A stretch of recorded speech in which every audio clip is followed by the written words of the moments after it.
कि नून रोटी खा के भोले जिंदगी बितावा, अपने न पढ़ल बाकी बचवन के पढ़ावा।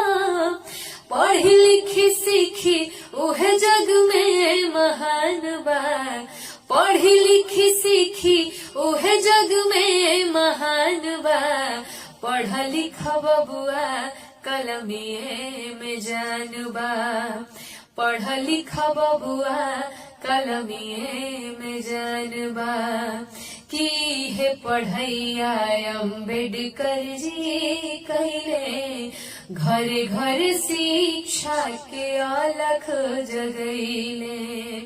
है पढ़ैया अम्बेडकर जी कहले, घरे घरे शिक्षा के अलख जगैले। कि पढ़ी